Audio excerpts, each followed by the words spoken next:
relationship that they are having with the United States of America as the thing that makes extraordinary things very, very, very, very possible.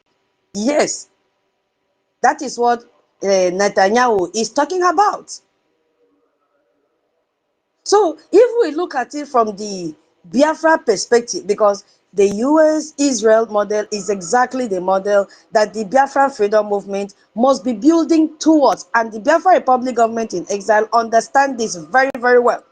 You know, the United States and Israel became strategic allies, not because America woke up one day and decided Israel was important. No, that's not it. They became allies through decades of political work, through lobbying, through diaspora engagement, and would I say congressional relationship, and the shared intelligence framework, and they also strategic interest, because geopolitics is all about strategy, diplomatic relations is all about strategies and interest. You know, so the relationship was built patiently, piece by piece, in Washington, D.C., in congressional offices, at the State Department desk, and the think tank briefing rooms and all that. Now look at where our Biafra Republic government in exile is operating. Congressional briefing at the Common House office building. Are we there? The answer is yes. Meeting with senators on the Foreign Relations Committee? Yes. FARA registration with the Department of Justice? Yes. Congressional testimony? Yes. Lobbying disclosure that puts Brigade advocacy on the public record of the United States government? Yes. So they are building the same road. It is not the same distance along the road as the US-Israel relationship. No. But Biafra Republic government, we are on the right road. And Biafra Republic government in exile is the only Biafran entity on that road as I speak right now. Not a BCGG or DPM or whatever they call themselves. We are the only legitimate government on that road. No other. You see, Israel march in October 7, we Biafran march on 12th March 2026 in solidarity across the Biafran territory. So that march matters a lot. And some other people are still planning to still continue with the march. That march we made on that day, people thought that we are just doing it like a fanfare. No. It says a lot of who we are. We are beginning to build that relationship that Israel has been building with US for a very long time. That march informed Israel and passed a message to them and America that we are here. We are unified. We see what is being done to you, and we will not be silent. But marches alone do not build the partnership that Netanyahu described here. It doesn't. The march is the visible face of a movement.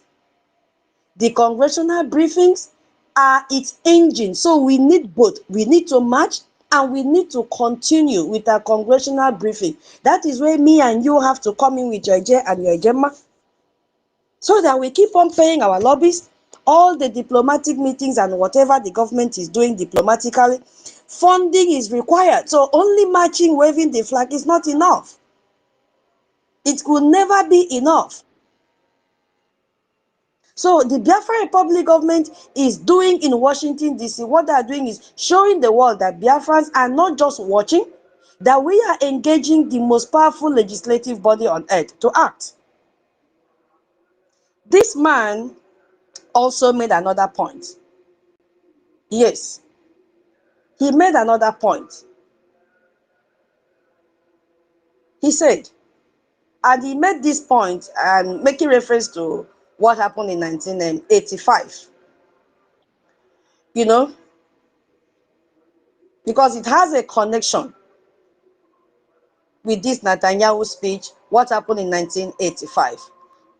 The biggest geopolitical opportunity in the Biafran freedom movement history. And I want to explain it carefully because it requires some historical context here. And we call that the Regent Doctrine and Africa. And that moment has returned. If you go to the social media, you will see that people are beginning to leverage on this, beginning to call it up. I wanted to organize a space on this single-handedly, but I decided to bring it in here because it has some connection to what Netanyahu said. In 1985, there was a president called President Ronald Reagan.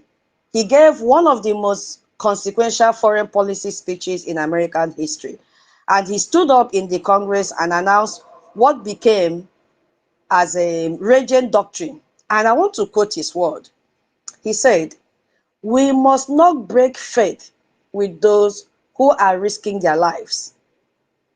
On every continent, from Afghanistan to Nicaragua, to defy Soviet-supported aggression and secure rights which have been ours from birth. Support for freedom fighters is self-defense." Now, what did that mean in practice?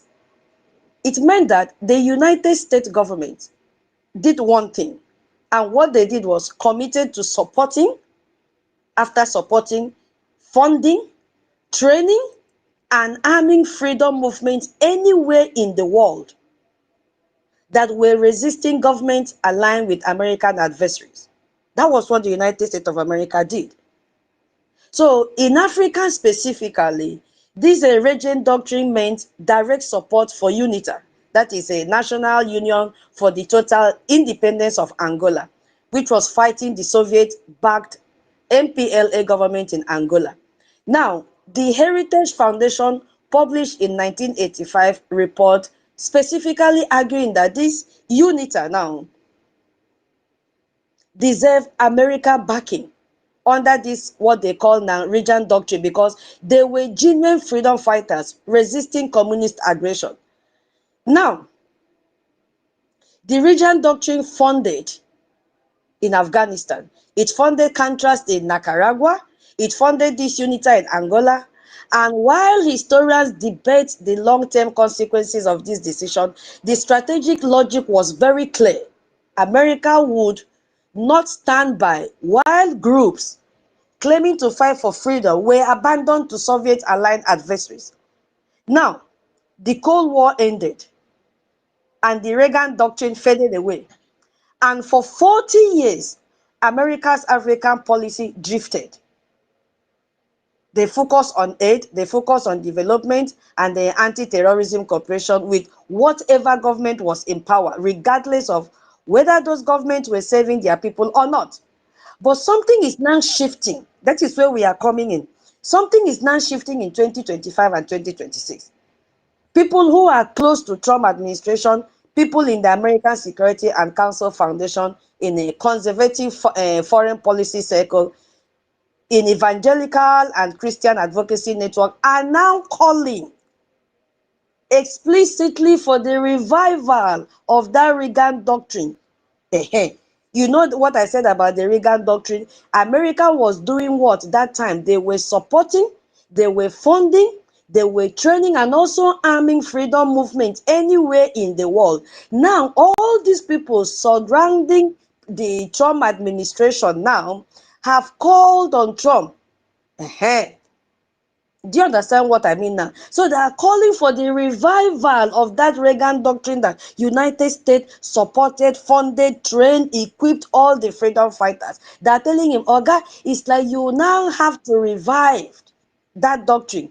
Not for the Cold War, for today's world where the adversaries are not the Soviet Union again. We have new adversary now. We have the China, we have the Russia, we have the Iran, we have the Turkey, and the terror network they sponsored and sustained. I don't know if you are still hearing me. We never start space here too. We are buying time for people to join. So that is what is happening now. The clock has changed. You know, it has turned the other way around. He said, Donald Trump, you have to start looking at this because we have a lot of freedom fighters. And guess what? Whom do you think they are going to look at in Biafra land?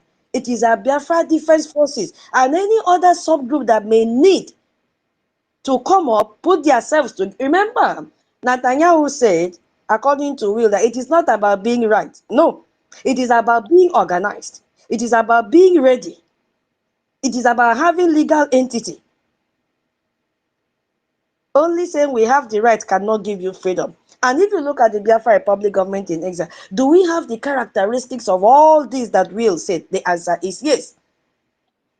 So the American Security Council Foundation published this article directly. He said, we must start with the free world enemies. Freedom must be armed better than tyranny. Support for freedom fighters is self-defense and is tied to our own security. It is not Briggy that wrote this one, but it is telling you the extent our diplomatic engagement has reached. And all you need to do is to support the Biafra Republic government in exile, because they are doing what? Exceptionally and effectively well. Did you hear that? So if you connect this to Nigeria, so the American Security Council Foundation published this argument and they made this declaration. Now, if you connect this to Nigeria, Nigeria is a BRIC partner country, sitting in a block with Russia, China, Cuba, and all of them. And the US has designated Nigeria as a CPC. You see? Where Ralimol led them to understand that time in 2025 that 7,000 Christians were killed in 2025 alone. And the group lobbying closer to Donald Trump evangelical and conservative base, the very network that could, activate this region doctrine revival in Africa, they're already discussing Nigeria. So they are discussing the framing that a pro-US administration in Biafra Southeast region, which is a region, would better serve American interest than the current Nigerian government that is sitting in BRICS with Russia.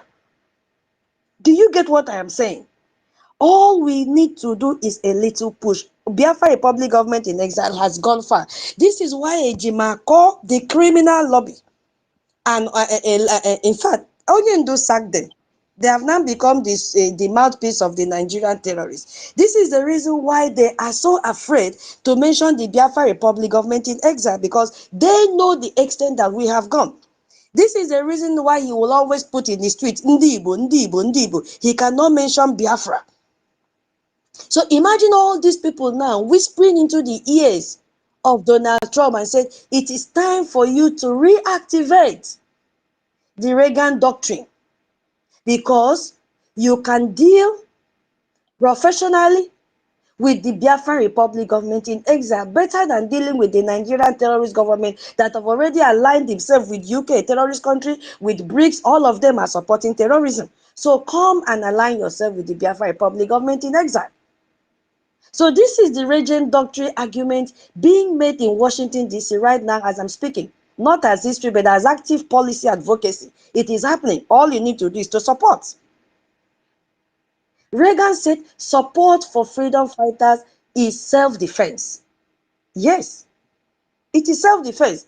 And in 2026, with Nigeria in BRICS, with Russia and Chinese influence expanding across the Sahel, with this terrorist Nigerian government who just came back from UK, aligned with Iran's orbit while Christians are massacred, the strategic argument for a Regent doctrine approach to Biafra is not a crazy one. We are ready, we have the structure, we have everything it takes. We are not just claiming rights. You see? So Netanyahu put it exactly right when he said, the democracies led by the United States have to reassert their will to defend themselves and to oppose their enemies in time while there is still time. Go back and listen to his speech. Before the jarring gun of danger wakes them up, and wakes them up too late.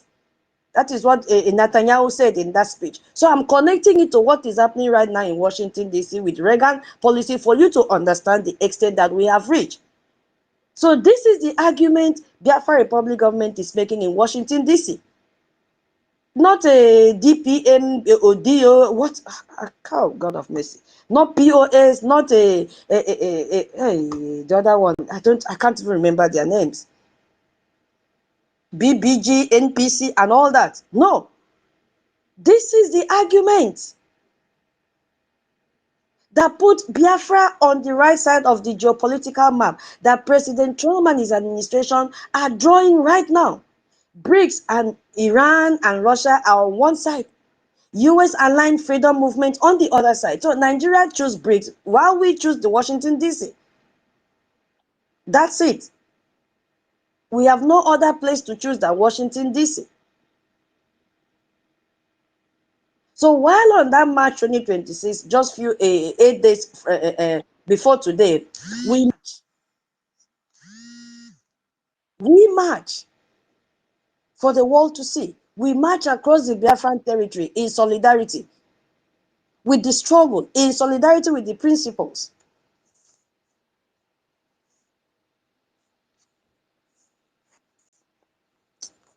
I hope you can. Sorry, a call came in and wanted to distract me. So that was what we did, in solidarity with Israel's right to defend itself. Because Biafrans, we understand very well what it means to be a people who are told their lives do not matter. We know. We know what it means because we have, survived the war for how many years?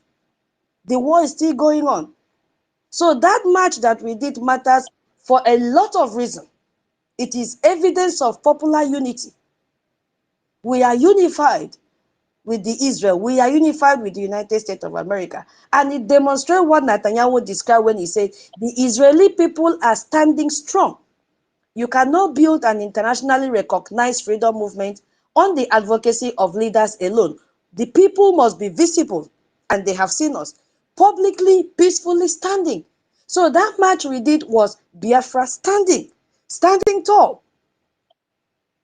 That was what we did. And we will continue to stand. That march happened while Tinubu government was preparing for Windsor Castle.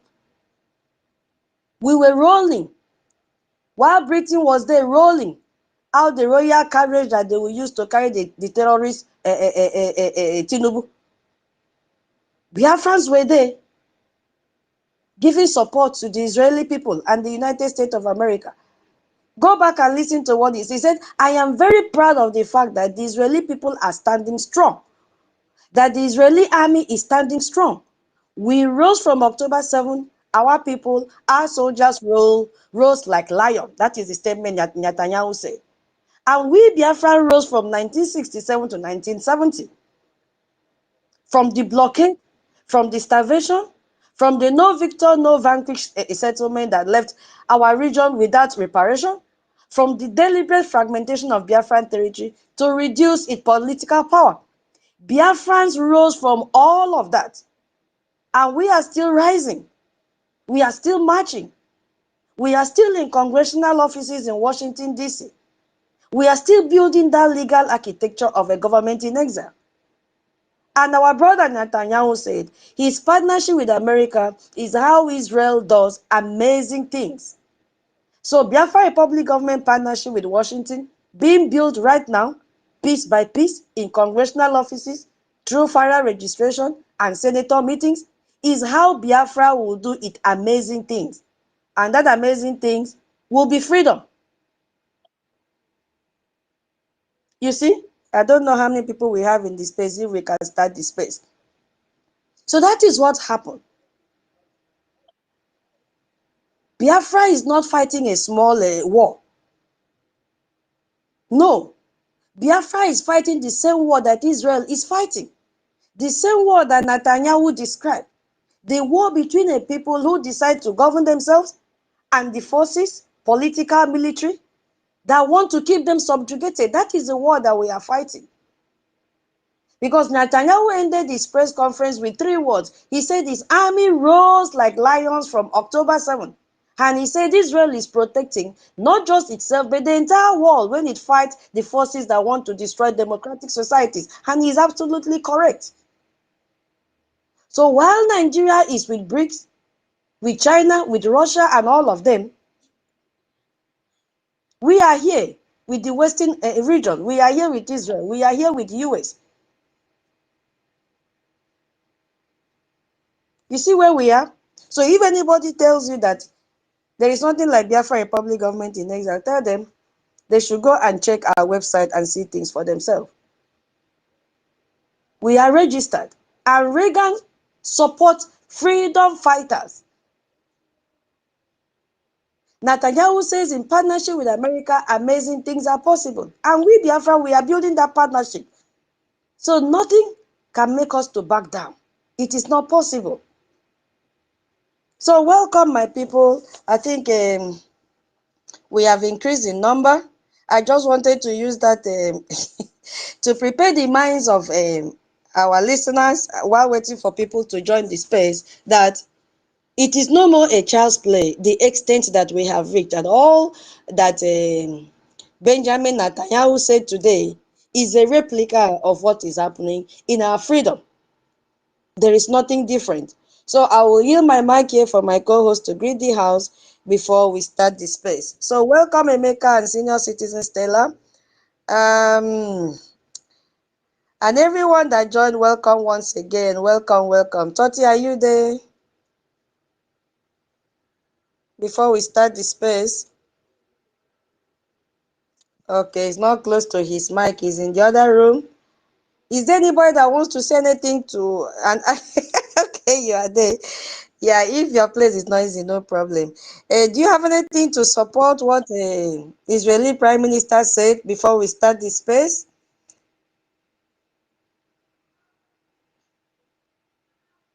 Can you hear me?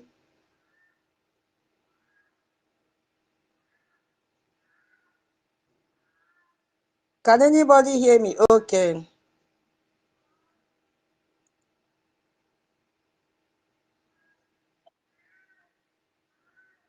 All right. So we are about to start the space now.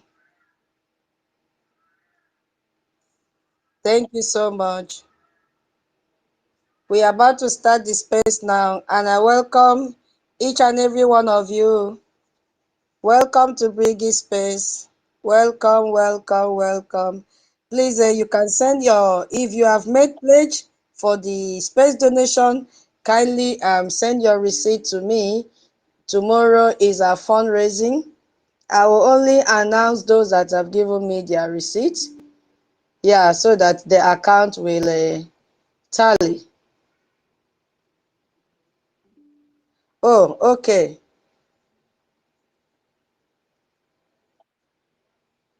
So please endeavor to send me your receipt. Whatever you have. You heard what Netanyahu said. Don't claim rights when you have not done what you are supposed to do. We have a lot to do for our freedom. I've done that, my co-host Toti. I've done that. Onye, I don't know if you are free. My co-host, I've done that. Okay, you are there. Okay, so greet the house before we start the space. Ekamdo.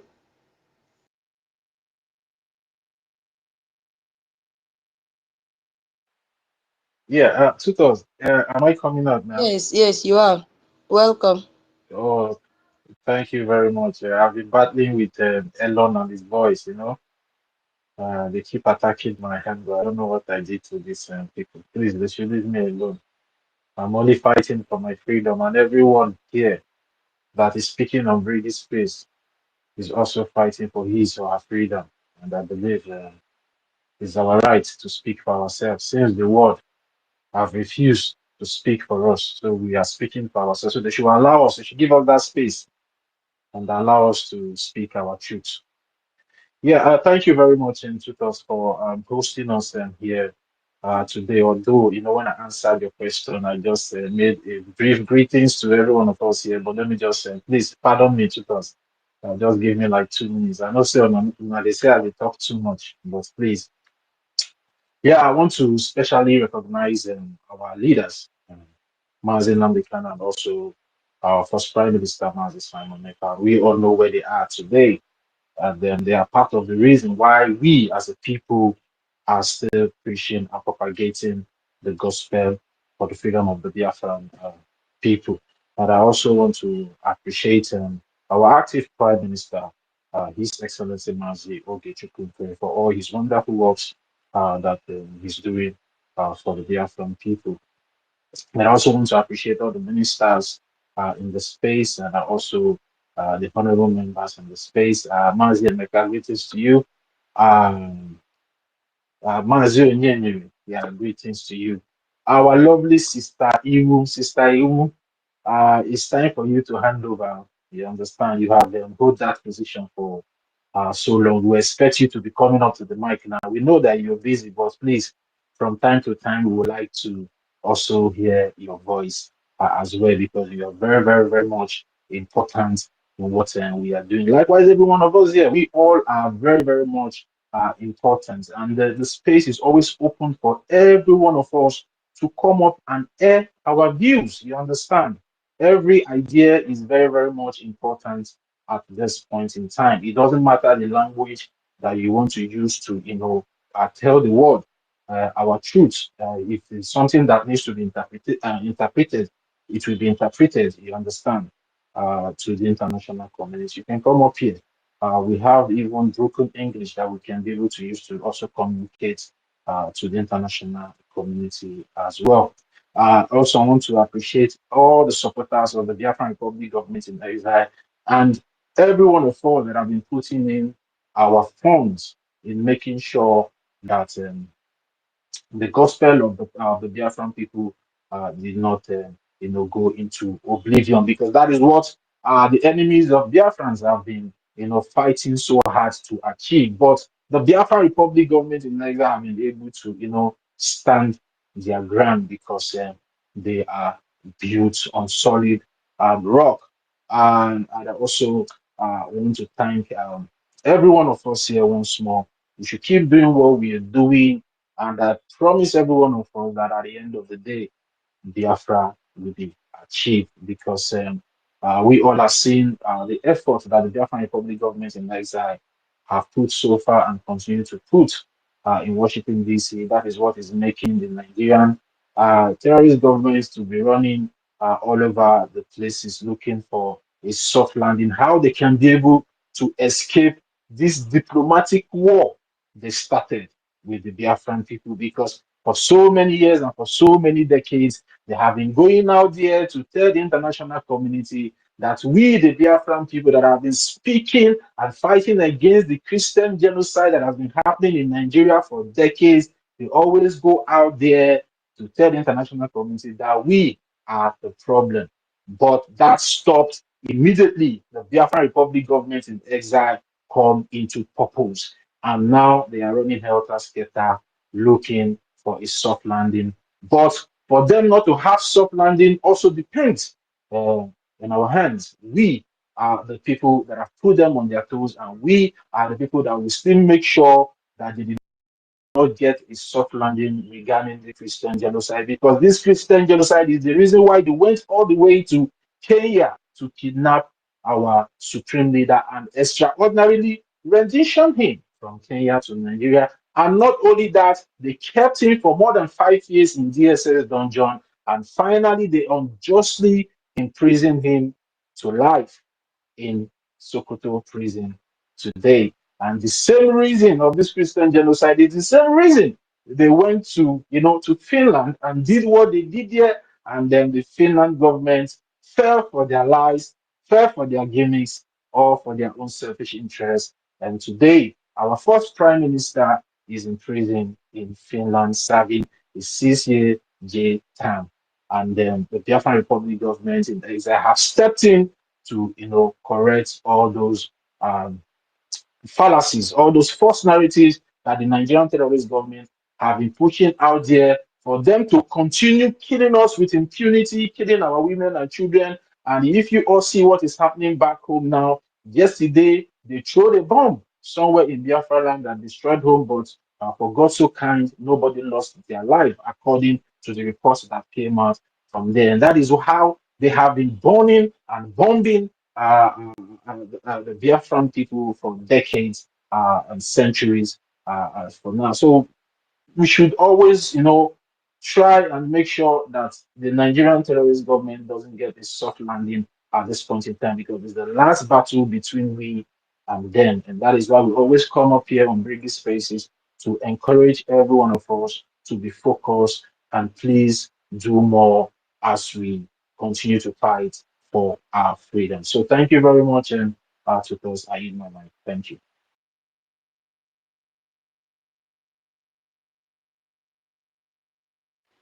Thank you. Yeah, okay. Yeah. Thank you, our professor. Yeah. I hope that background that we laid really makes sense to our people to understand that we are not alone. So please share the space as you joined. God bless you as you do that, and support your freedom. Visit our website www.biafrarepublicgovernment.org. That's who we are, and that is our website. We are not dragging with anyone. It's our property, and it's the only legitimate government that is on that road that Benjamin Netanyahu is talking about. No other, not even a group, because that road is not even suitable for groups or committee. No, it's only for a government. So now we want to start the space. Yes. And I want you to hold two images in your mind at exactly the same time. One of it is what happened on the Monday evening. Eh, eh, my screen went to blank. Oh my God. Yeah, what happened on Monday evening, which was, I think, March 16, 2026, in Medjugorje. You know, then it was Ramadan and the holiest time of the year for millions of Muslims. And we saw people in the market. Just visualize yourself buying food to break their fast. We saw mothers, we saw traders. Just visualize children, going there, and three bombs go off almost simultaneously. One of it at the gate of the University Teaching Hospital in Maiduguri, and then two inside the crowded market. So they were targeting civilians, and they also know that people will go by that time to buy things to break their fast. And according to the report, which we believe there are more than this, 23 people were killed instantly, and 180 people were turned open. Their limbs, their sight, their lives changed forever. There was no warning, unlike this one that this group has come out now to give a warning that another attack is going to happen very soon in Taraba, and precisely 23rd of March. We played the video before we started the space. So this one, there was no warning. So 1 second you are alive and going about your evening, the next seconds you are on the floor as a dead person. That is the image one I want us to look at. And then let's look at the second image here. Tuesday morning, Windsor Castle, England. We are going to look at that. Let's look at the image of a horse-drawn royal carriage move slowly through the ground. Let's have the image of military band playing and a red carpet that was laid, 160 guests in black tie and evening gowns inside St. George Halls. At the banquet table, we saw King Charles III of England sit beside the terrorist president of Nigeria, Tinubu, who was busy smiling. And just imagine his minister as well, Minister of Defense Musa, in that same hall.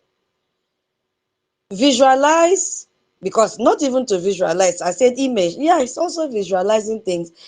Ribadu in that same hall as a delegation as well, and the 7 governors who were attending the event with 11 ministers, they all left Nigeria to be there. So those two images are separated by 24 hours. Was it even up to 24? Let's say 20 hours.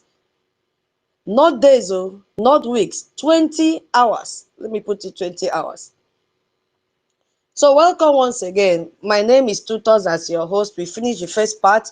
We are now into the space topic properly. So we are going to understand, with the help of other speakers, every single thing that happened this week in Windsor Castle. We are going to look at the King's speech word by word, every agreement that was signed, and what it really means with the Chatham House. As I said, Chatham House article is the bedrock of our discussion this night, because they are the ones that have digged out and started criticizing the Nigerian government. And we know that Chatham House is the Britain's most prestigious think tank. Yeah. So we are going to look at what they said about the same government they were celebrating. The colonial history underneath all of it, the freedom fighting principles. We are going to build on all that this evening, and what is happening in Washington, D.C. right now, which we have already touched light in the beginning using the speech of Benjamin Netanyahu to lay the foundation, so that people will know that we are not playing. I really love that man's speech and how it relates to our struggle. So if you are just joining the space, you can listen to that section when we end. The choice is yours. Please share the space as you are joining. Oh, we can see our original CEO is in the house. Welcome, sir. We appreciate you. And Minister Ben, welcome. We appreciate your presence as well. Thank you so much. So that is what we'll be talking about this night. Now, let's start with how state visit actually work. We are going to look at who a king is and who a prime minister is, because that will make us to understand how things work in the theater and when we are not in the theater. Okay, so later on, like our minister here, Ben, if I miss out anything, this is UK. Please feel free to fill it up for us, UK Deputy Minister is here, and this event took place in the UK. I hope you are there. Don't come and tell me you were in the other room as we are talking. So let's get started. Now, according to research, a British state visit has two completely distinct parts, and they serve different purposes. It also involves different people, and it also produces different outcomes. You see? So two distinct parts, serving different purposes, involving different people, meaning the crowd that you invite or the dignitaries that you invite, and then the outcome will be automatically different. So let's look at the first part. In the first part, we see the king. And this is the Windsor Castle, the carriage procession, and the military salute, the 160 guests in St. George Hall, the state banquet, and all that. So this is the ceremonial layer of the visit. Okay? And the king is Britain's head of state. Please, if I make mistake, okay, Mama Betty has also joined. Oh my God, thank you. Thank you. All the UK national, Biafra UK citizen, please, anywhere I make mistake, feel free to correct me. Oh, I'm not there. Now, they say that the king is Britain's head of state. But in the UK constitutional system, he has no executive power. So he does not make policy. He does not sign trade deals, and he does not negotiate defense contracts. So what the king does is send a signal out there. So when King Charles stands beside a foreign president in a royal carriage at Windsor Castle, he's just saying to the world, oh, Britain sees this leader as a legitimate person, but unfortunately he's calling a criminal and a drug lord and a terrorist legitimate. So Britain honors this person with that's the message he's sending, with our highest diplomatic ceremony. We endorse their presence, and the ceremony is the message. So in the case of Nigeria, they are celebrating a terrorist, they are celebrating a criminal. All of them that follow them, they are all criminal and terrorists. So Britain is now coming out openly to say, oh, we We recognize this terrorist government because we colonized them and they're doing exactly what we expected from them to do. We gave them the template, and for more than 54 years, they are following the template. That is what King Charles did. Now, we look at the part two. In the part two, we have the Prime Minister at 10 Downing Street. And this is where the actual work happens, which happened on Wednesday. No, Thursday, yesterday, 19. 18 was the with the king. Now, on Thursday, we saw the after banquet. We saw Tinubu that arrived at that famous black door. I was watching it. Called 10 Downing Street, and I saw the way he was shaking hand with the Prime Minister on the step, and the way he was walking. Hey, he was walking as if maggots were in his feet. You know, my people used to say, and then no, the man was counting his steps, say, what happened in Turkey will not repeat itself in this UK. And if you see the way Stammer was looking at him, had he been, Tinubu fell down. Hey, this one, he will somersault, no help. Because Stammer was not even close by. The distance was so far. He was watching to see, let me see if this man will stumble and fall as he did in Turkey. No helping hand. But you see the way Tinubu was walking very slow, binding and casting in his mind. Oluwa, Oluwa, ṣàánú fún mi o. Let me not fall down here. Guide me. Let me just stretch out my hand and shake this man. Let him give me support. That was what he was doing. So he took that step and he went to Stammer. Hey, they went inside, and behind those closed doors, without cameras, without military band, without the Afrobeat playing that they love so much, the real bilateral business was conducted inside that room. So this is where trade framework happened, where the Defense Cooperation Committee, a commitment were formalized, and the 746 million pounds port deal was witnessed and confirmed. In that same place was where immigration policy was discussed, and also in that same place was where the security agreement were turned into commitment. So that is the lesson we have to absorb, and we differentiate between these two people. So the king made Tinubu feel very important, while the Prime Minister made Tinubu sign documents. So those two things happen. You see, different people, different audience, different outcome, different room. You see, so that is what happened. So one is the theater and the other is business. And the documents signed at Downing Street are what Nigerians will live with for the next decade. Nothing will change it. Yes, nothing will change it. So we are now going to look at what was actually signed. What was actually signed? Because you can only hear it from Briggy Space. Nigerian media will not tell you this one. They can never. So we are going to, they only tell you the surface. They are busy shouting out Tinubu saying that they should bring back criminals. They are bringing back those that have overstayed, those that don't have documentation to remain in the UK. You are illegal. You have to go back to your country. That's what it means. They don't want people to hang around. There is nothing bad in that. Go back to your country. It is happening everywhere. You could see that they're not even projecting the part that these two people refuse to talk about the genocide happening in Nigeria, because they know very well that those that have undocumented, those that are undocumented in UK are the Yorubas. So that is why they are afraid and they're attacking Tinubu. They have to go back home. They are the criminals. They have to go back home. They are the asylum seekers. They have to go back home. Go and work in the country that you are supporting Tinubu. If Tinubu is that good, go and sing on your mandate in Nigeria. Continue to stand on that mandate. I don't know, before I go into what was signed, if I've made any mistake in categorizing and explaining the function of these two people, the theater and the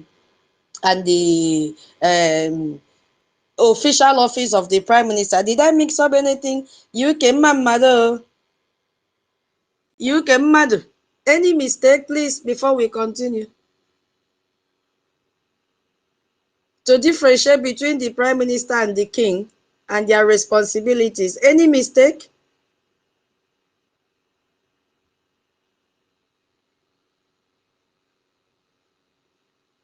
Those in the UK, are you in the other room?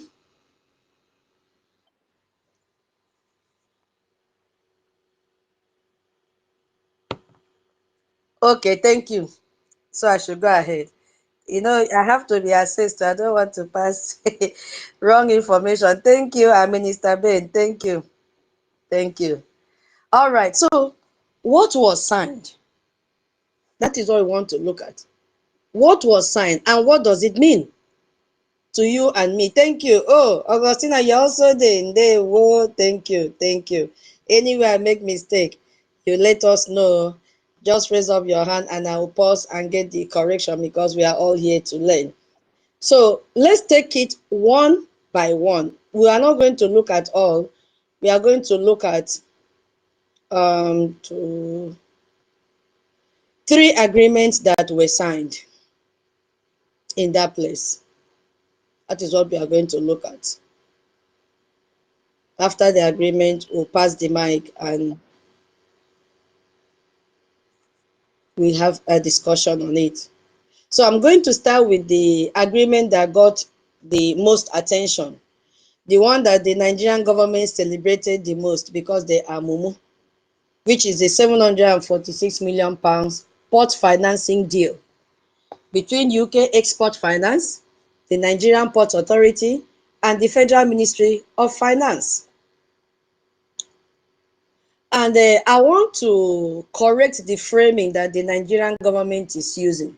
That's the first thing I want to do because they are calling this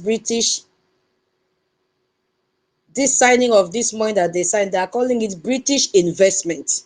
It is not an investment. It is never and it will not and it will never be an investment. That is the frame that they've given out in the public. When someone invests in your business, they take a risk alongside you, right? If you have business people, please, you can pick up the mic and tell us what it means to be an investor. And when you invest in a business, they take a risk alongside with you in that business. So if the business succeeds, they benefit.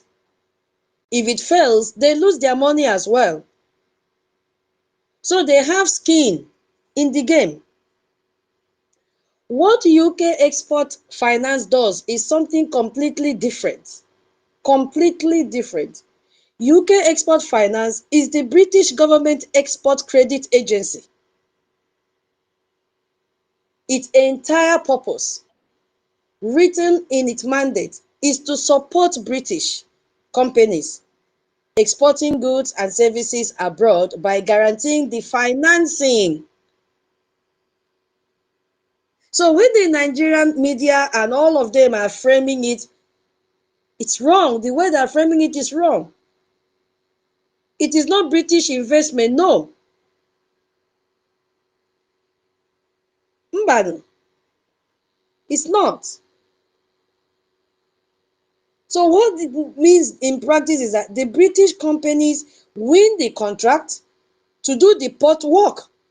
British banks will now provide the loans, and the Nigerian government, using Nigerian taxpayers' money, will repay those loans to British financial institutions with interest over a period of years. Now, where are you coming in? You, Biafrans, will be the one to pay this money. That's it. So when the Nigerian government says Britain is investing £746 million in Nigerian port, I just want to correct that statement that Britain is lending Nigeria money so that Nigeria can pay British companies to refurbish Nigerian ports. That is what is happening. So Nigerian get the refurbished port, Britain gets the contract, the interest payment, and the loan repayment. So who carries the risk now? It is Nigeria. Who is building the port? It is British firm that will build the port. Who is paying for it over the next decade? You, Biafrans. Because you are the one that is using the Nigerian port.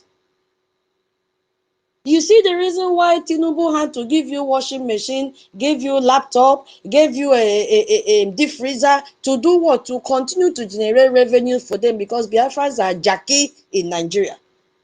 Biafrans are the oxygen that Nigeria is breathing while the Yorubas are there collecting rice. The northern part are there collecting rice and money. Yorubas are collecting rice, indomie, everything, milk, spaghetti.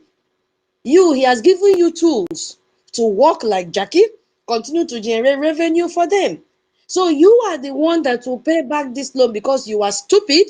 You don't want to invest in your freedom. Yes, hey, that is what is happening. So if I ask, is a loan automatically bad? The answer is no. Infrastructure needs financing. Port creates, economic activity. But the framing now, which is the trophy, the historic achievement, the celebration, that framing is built on a lie. This is not a gift from Britain as the Nigerian government is displaying it out there. It is a debt that will be repaid by ordinary Biafran people who are importing goods. Because Fulani is not importing anything. Yorubas, they are not importing anything. So it is you and me, the Biafran people, that will pay back this loan. So I need every Biafran on this space to really know here what I am about to say, because the port deals reveals everything about this Nigerian government that goes far beyond a financing structure. It reveals a deliberate pattern of economic marginalization. That is one of the core reasons why we must leave Biafra, Nigeria, and have our nation. So I want you to also, look at a map of Nigerian ports, because you need to understand Nigeria has multiple functioning or even potentially functioning seaports. We have Port Harcourt in our region. We have One Port in Rivers State, 19 kilometers from Port Harcourt. We have Calabar Port in Cross River State, the oldest seaport in Nigeria. We have Warri Port, still in Biafra land. These are real ports. All these ports have infrastructure. They have coastline. They have the natural geography for world-class maritime trade. And yet, right now in 2026, out of Biafran's, let me say, Nigeria's 6 major port complexes, only Apapa, Tin Can Island are functional. And I think at times they used to add the new Lekki Deep Sea Port. All 3 are in Lagos. And Lagos is getting a 4th one, another port in Badagry. Is in development right now as I speak. So you could see in Lagos 3 functional seaports with 4th being built. What happened to Port Harcourt? They have declared it unsafe. What happened to Calabar? They said, oh, dredging will cost 50 billion naira. And the government declared the project uneconomical, and they rejected to do it. The same government that found 746 million to refurbish Lagos Port decided that 50 billion naira to dredge Calabar Port was uneconomical. What of One Port? Privately owned, largely sidelined from federal investment, despite being designated as an oil and gas free zone, and already serving as a hub for oil operations across West and Central Africa. What of Warri Port? Is deteriorating every day. You see what is happening? Let our people wake up. You are the ones that will pay this loan. It's going to come with interest. 746 million pounds. We don't know what the interest will be. How can Lagos have 3 functional seaports with a 4th one in the works and every other place is languishing? Dave Omayi is there as Minister of Works or whatever they call him. An academician journal, the Journal of the Kenya National Commission for UNESCO, published a study on this exact issue.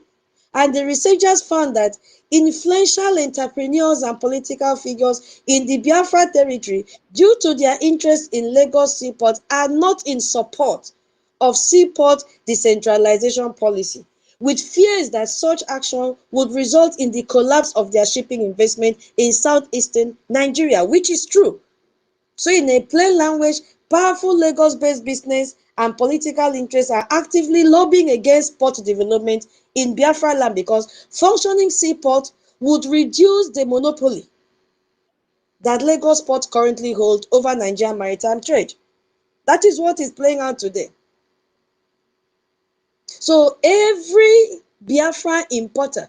Every business person in Onitsha, in Abao, wherever you are in Biafra land, who brings in goods from overseas must route those goods through Lagos.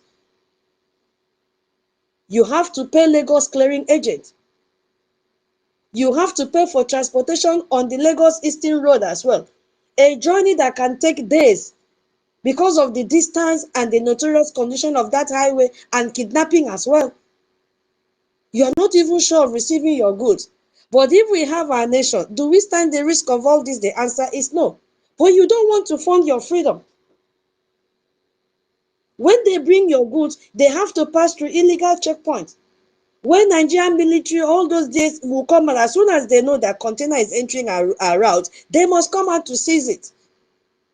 Every one of which extract unofficial payments from you, the DSS, the police, the custom, the civil defense, all of them must extort money from you.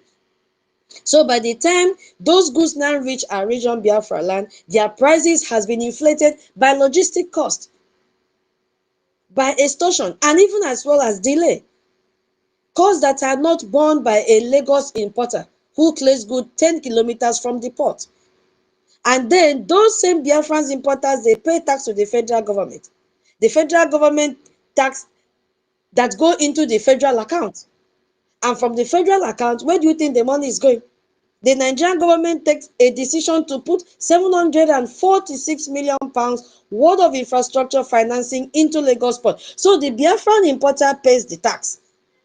Those taxes contribute to Nigeria's ability to service that international loan that they have signed for, just because you don't want to support your freedom. So Lagos is the one benefiting.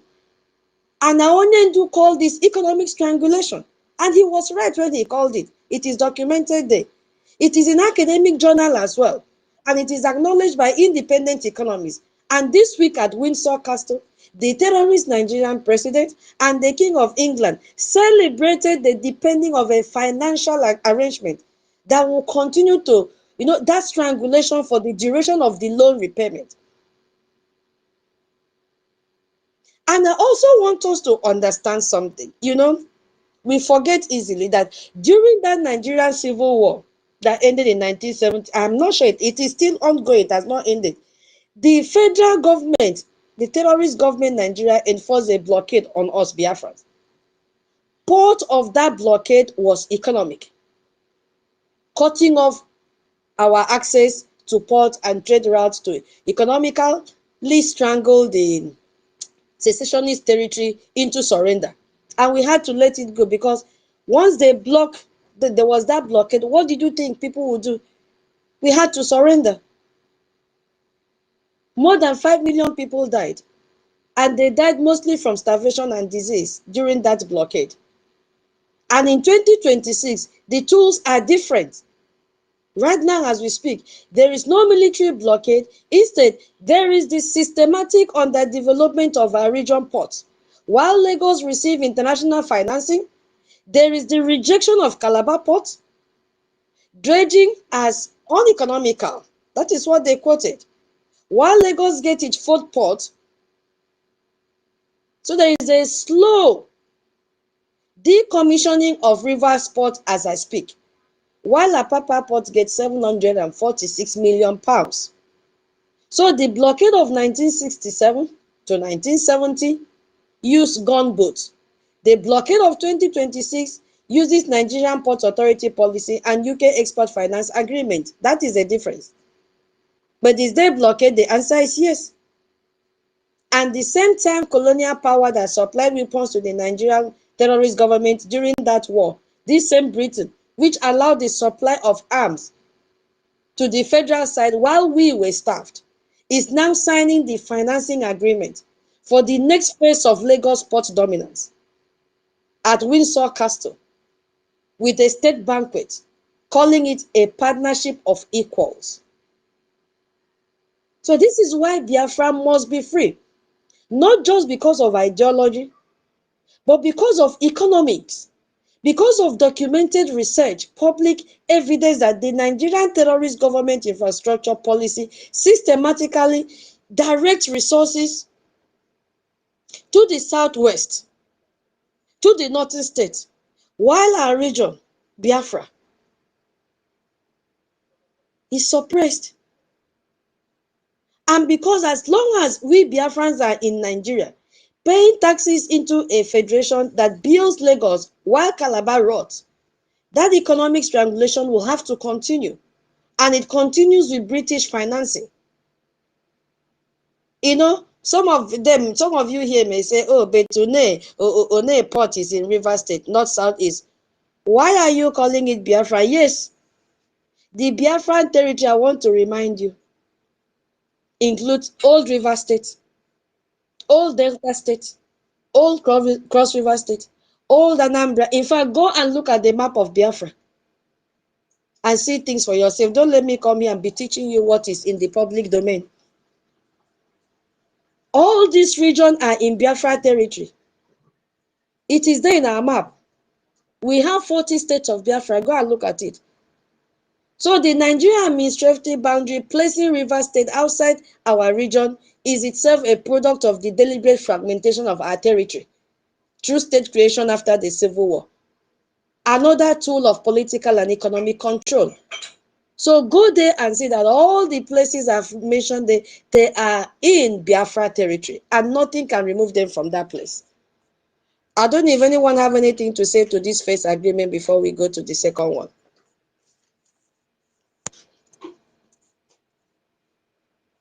Did you hear me? Hello? Yes, yes, yes. We heard you, tutors. We heard you. We heard everything you said. Yeah. Yeah, Mazi Onyenyere, do you have anything to contribute regarding what tutors just, uh,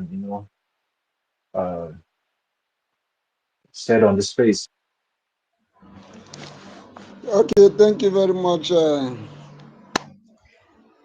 Our sister, wonderful tutor herself. Thank you for for hosting us. And Toti, good evening from my end. Good evening to all Biafrans all over the world, depending where you are joining us, where you are watching from. You see, just like what tutor has been enumerating, explaining, most of the times I feel just very weak to talk, because when I begin to reason the way our people, how gullible some of our people can be, oh, it really marvels me, because I can't understand why up till now some of our people did not know that Nigeria is not made for them. Nigeria is not for them. In our land, we don't have any seaport, like Tutor have explained it. We don't have any embassy, as if we are. I can't. Oh God, you see, if you are a Biafra and you are hearing us, and you refuse to do something.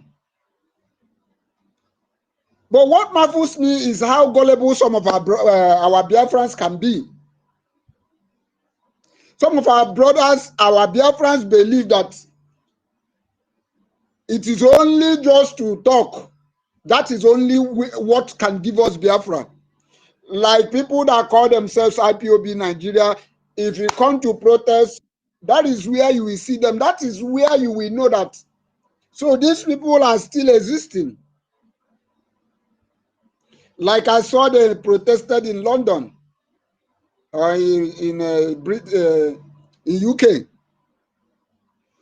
I say, so these people exist. These people exist, and these people still need Biafra, and yet they are sleeping. They are not doing anything. If what Nigeria is doing to us, if what we are seeing in Nigeria is not getting you annoyed, is not making you to to be very, very angry about Nigeria. And that angriness is what is going to make you to do something and to fight for this freedom. Now, all of us have seen how Nigeria bring their terrorists in uniform to our land.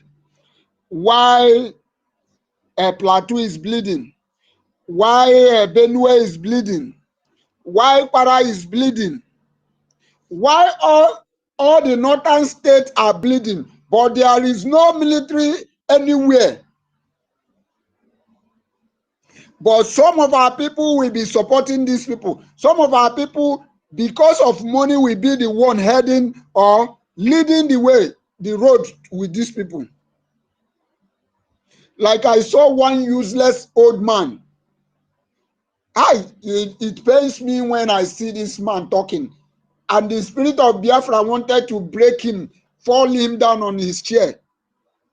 A useless man that says that if the woman that is selling akara uses or have any paper that has Nnamdi Kanu, that they will pour her a hot oil. For you to see how hatred these people hate their own people. These people are not Biafrans. This set of people, I don't know where these people come from. I don't know who bring these people in our land to make, just to punish us. Somebody like Ijele. Somebody like Ikenguragu. I don't know what happens to our people. Sometimes when I begin to think all these things, I will say, God, did you just want to punish us, or what is this? So, Biafrans, the time is now. The time is now. The time is now. We need to support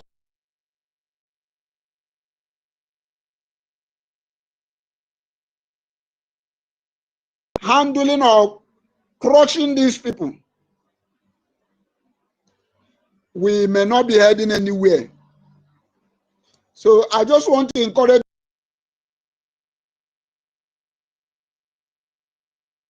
endeavor to be there. Make sure you come. Any amount you give, no amount is too small, no amount is too big. You must come there and answer your name and allow history to bear you witness that in this cause of freedom, that you were among those that participated. Thank you very much. I yield my mic here. Yeah, thank you very much, Mazi Onyenyo. Thank you for that heartfelt submission. But the only thing I will want to tell you is that we will never get deterred by the antics of our enemies, trying to discourage us from what we are doing regarding the freedom of over 80 million Biafrans, because what we are doing here is for posterity's sake, and it now depends on some of us out there, some Biafrans out there that are still claiming one Nigeria, or maybe feign ignorance regarding what the Biafran Republic government in exile is doing to, save the Biafran people, most especially Christians from Nigeria. And I believe with time they will come to realize how wrong they have been. But my only worry is that it shouldn't be late for every one of them, because if they keep feigning ignorance and acting stupid regarding their own freedom, and it becomes too late for them, they will still be the people to bear the consequences. So I just want to, use this to encourage every one of us out there. But talking about Biafra, Biafra is already here. So thank you very much, Mazi. Senior citizen Stella, are you there? Mazi Rage, I will come to you later, please. All right, you can have the. Thank you. I salute everyone. I salute you, tutors. I salute you, Totivile, NKERE CEO. Rage is also here. Salute you, longest time. Sister Eunice, I salute you, Adri COS. I salute everyone. Good afternoon from here. And, just to follow up where our sister stopped, because I don't want to jump. So Britain is just, doing Biafra whatever they like. You know, they're not even afraid. They're not even remorseful. They don't even care. I mean, Nigeria Islamic terrorist government are massacring Christians and massacring Biafrans. The king don't care. The queen do not care. They are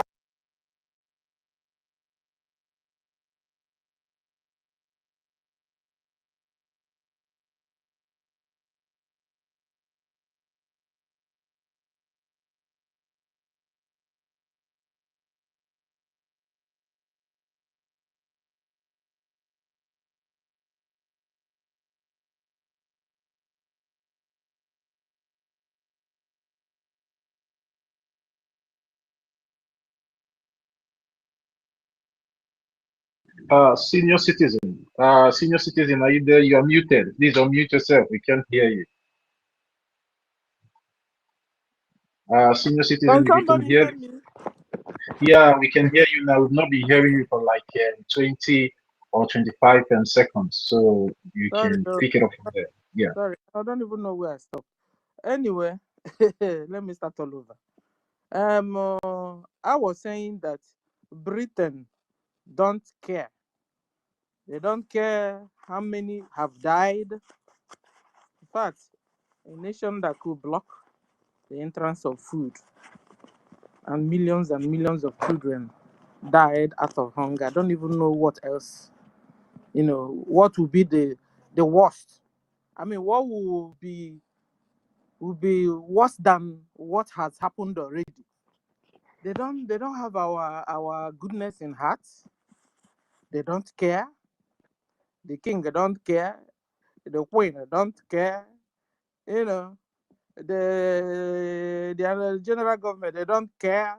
You guys can die as much as you care. They don't, as you want. They don't care. So, it turns my stomach. When I look into that, it really turns my stomach.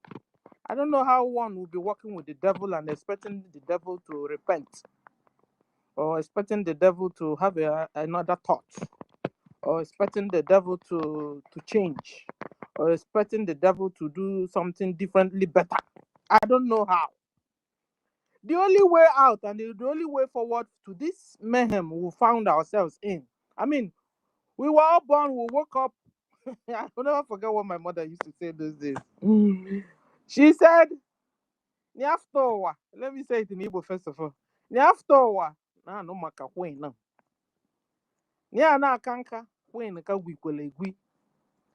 I wanted to tell her, Mama Mwana, queen, I can't Kenya, Mama Queen Gazin. Have to wahegui just to be dealing with others. Somebody was saying survival of the fittest. This one is worse than survival of the fittest. This one is demonic.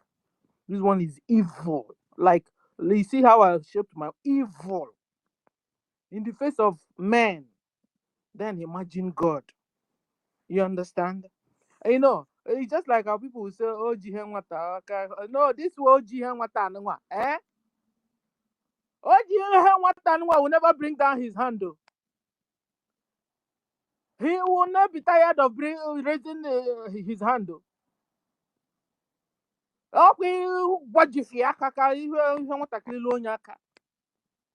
Speaking in parable.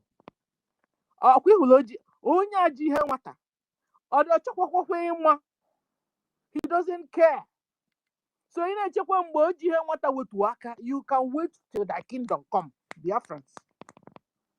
Until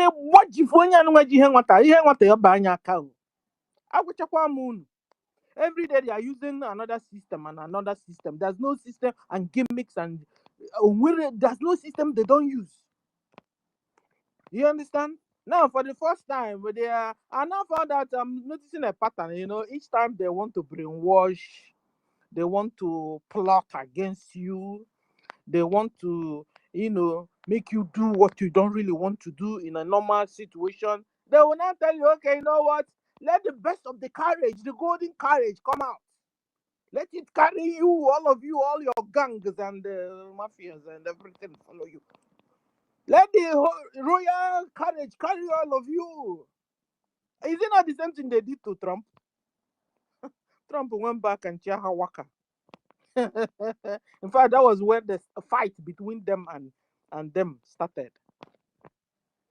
America is displacing them financially, but the world is not even discussing that. The only the world is saying is seeing is a Iran war. Okay.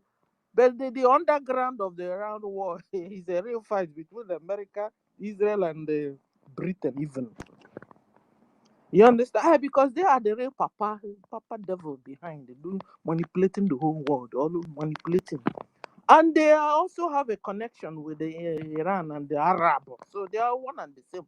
They know what they do. So don't be deceived, though. Then talking about the port, they are establishing a port in the establishing fixing the one. You'll be wondering. You will now know why things are so expensive in Biafra land, ladies and gentlemen. You know, when all the ports in Biafra land is supposed to be working, they purposely close it so that you guys will never lift up your heads. Just like what our sister was saying. They dash others rice and money onto you. Slave workers. They dash you sewing machine. They dash you